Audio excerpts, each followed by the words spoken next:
So far we've spoken about Chachma and Bina, which we'll recap shortly.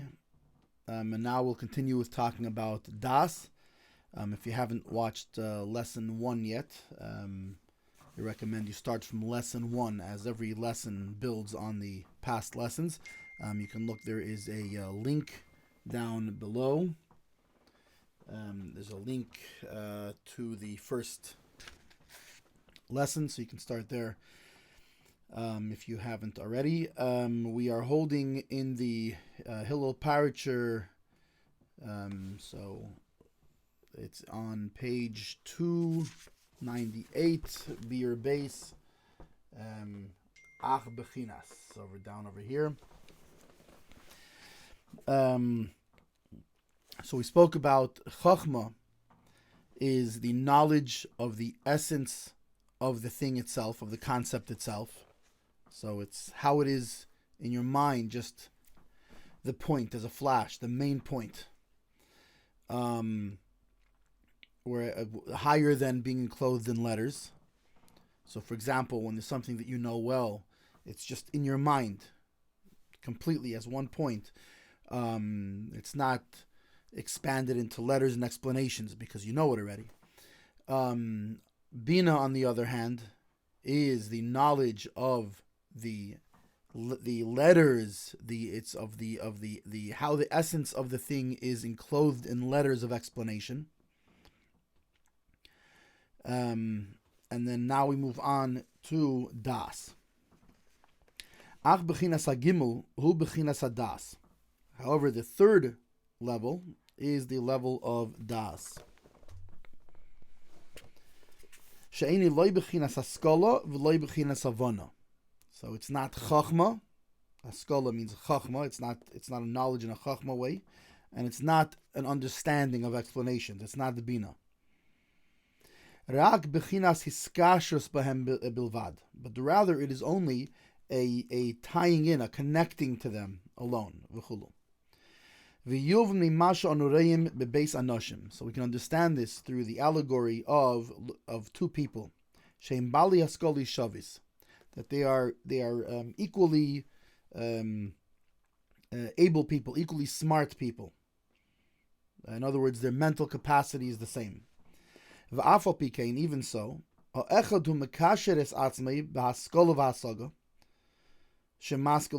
one of them ties himself to the Chachma and the Bina, to the self of the concept and the explanation of the concept that he is thinking about in a way of Chachma and Bina. V'hainu shehu mikavitz keyach sichlei umachshavtei, that he focuses, he concentrates the power of his mind and his thought. And he gathers and pulls together all of their parts, meaning all of the parts of his Chachma and Bina, to connect only to this single concept. To the point that he is at that point, he's separated from any other kind of thought, from thinking about any other thing. He's only thinking about this concept.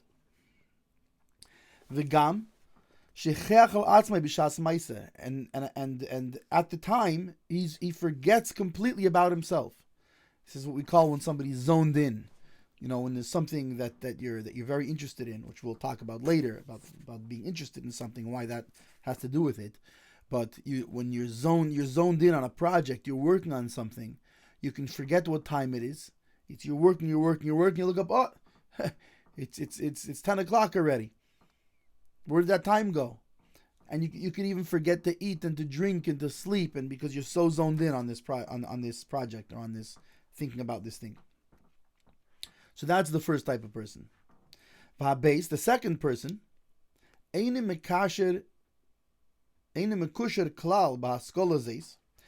not connected at all to this concept. To the point that he could be thinking about something else entirely during this time. Right? Like the common example of this would be two workers, where you have a worker, whether it's in a lab or whether it doesn't make a difference whether it could be data entry, but you have one person who enjoys the work and is zoned in on it and is really involved in it. And of course, like they say, the day goes faster, right? because he doesn't pay attention to the time. On the other person, it's a job, so he's there and he's got to be there. But in the meantime, while he's entering, whether it's entering the data or doing some experiment or whatever it is, whatever the job is, he's thinking about he's a fishing boat or something else. And therefore he cannot wait. He cannot pause for a long time on this concept that he's thinking about and understanding. Masha enkein, or on the other hand, the first person, yochel lishes man rav. The first person can pause and wait and sit on for a long time. Baskol shemevin omesig. On this concept that he is thinking about and understanding, mitzad teikef hiskas shurusaba, because of the strength of his connection to it, of his being tied to it. V'zehu nikra kayach hadas, and this is called the power of Daas. So these are the three, what they're called, the Gimel, the three heads, which are the three intellect, Chabad, Chochma, Bina, Daas. Chochma is the knowledge of the essence of the concept itself. Bina is the connection Bina is the knowledge of the letters of explanation, which are a clothing to the essence of the concept itself. And Das is the connection, the connecting of oneself to the concept and the explanation, to both the Chachma and the Bina, which results in the focusing and concentration of the Chachma and Bina, and allows one to focus it for an extended period of time because he's connecting with the concept. So where does this Das come from? Why does the one person have more Das and the other person has less Das? Why is one person more connecting with the concept and or the task at hand or whatever it is, and the other person isn't? V'sheiresh hadas tolui b'mi sheyesh lo chush. The root of Das hinges on who has a chush, which we'll explain shortly. Be'etzem hadover shemevin, in the essence of the thing that he's understanding. Kemai, for example, mishu chazdon betivoi, somebody who is kind in his nature. Be'atzmos nafshe, in the essence of his soul.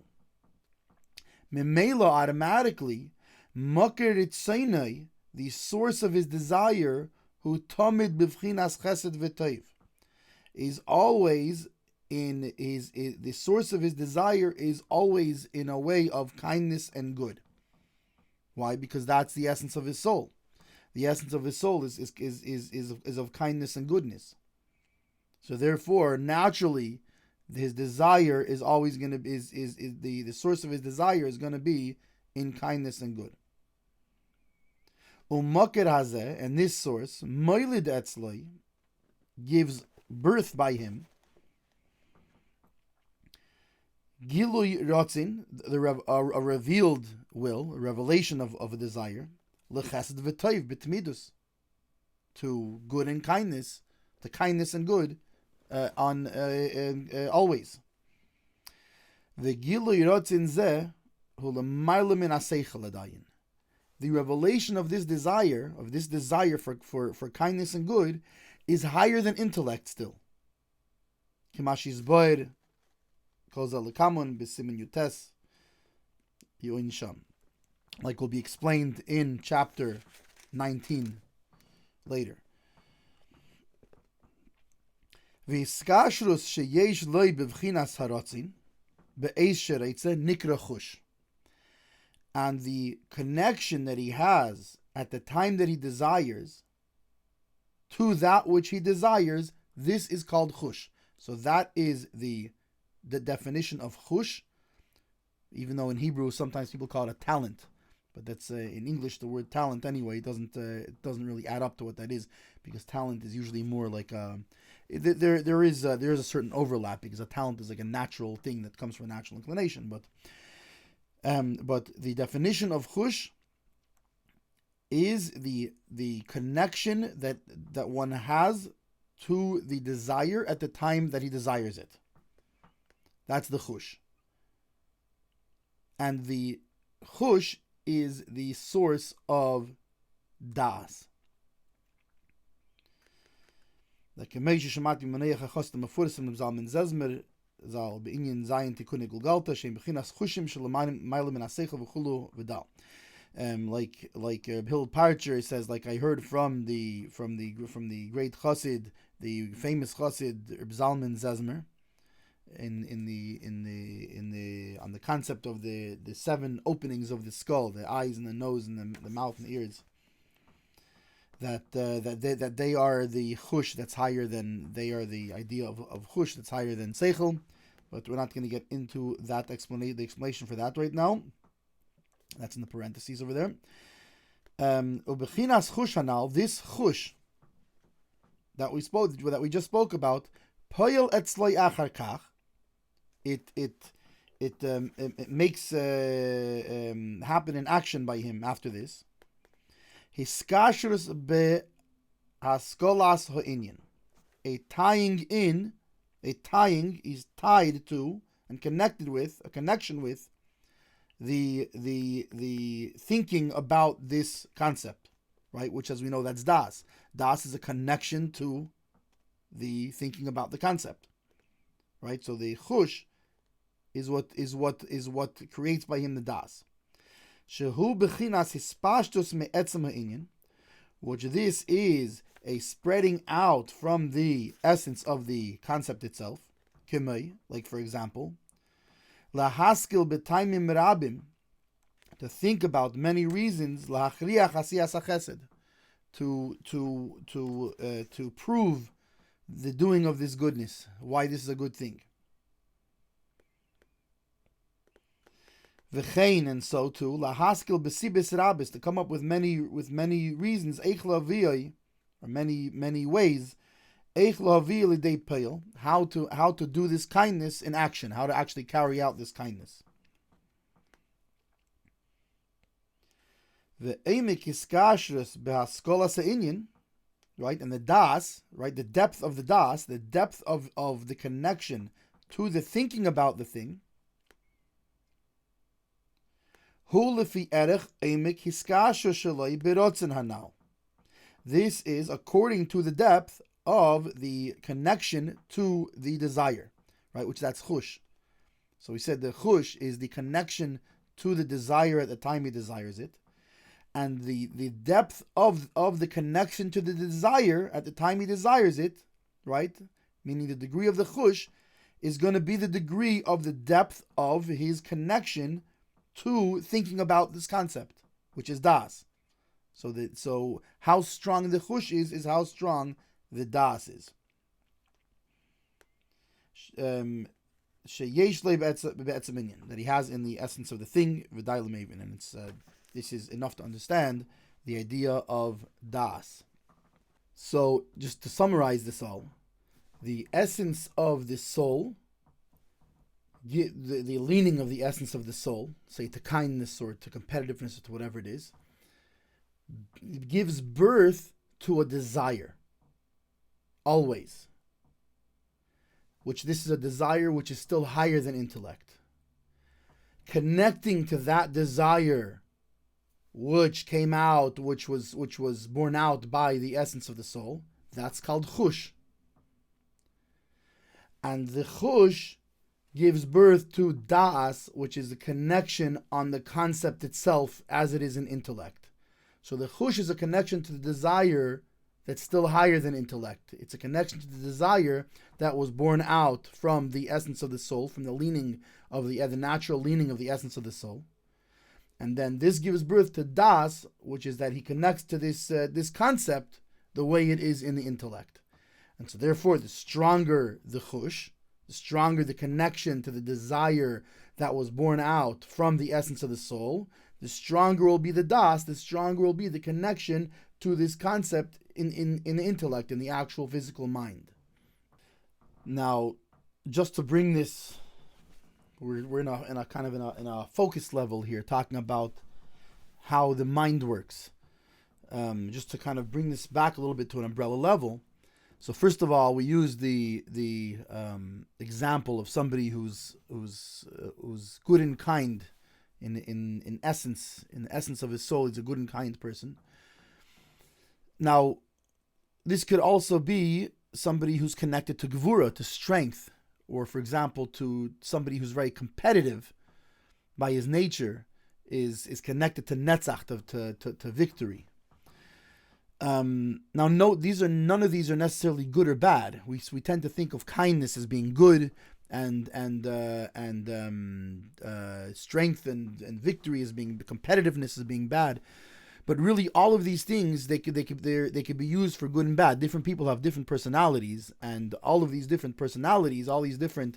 Remember, we're talking about the essence of somebody's soul. As we know, it says that there's nothing in a person's hands besides for Yirah Shamayim, besides for his fear of God, his fear of heaven. That, in other words, the choices that we make is the only thing that we control, and the essence of our soul, being competitive or not, competitive or kind or whatever it is, this is something that we're born with. We're naturally born with, and of course, everybody has the capacity to be completely good or completely bad.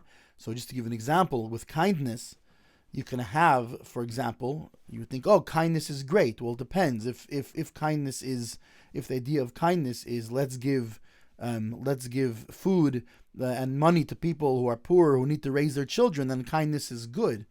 Kindness could also end up with Woodstock. Kindness is just let's give everybody alcohol and drugs and etc., etc. Or if kindness is let's let all the murderers out of jail. So kindness is not necessarily a good thing. Competitiveness, the same thing.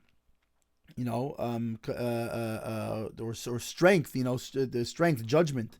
Its judgment is when the child reaches for the stove and we smack the child's hand down. It's an act of judgment, an act of strength.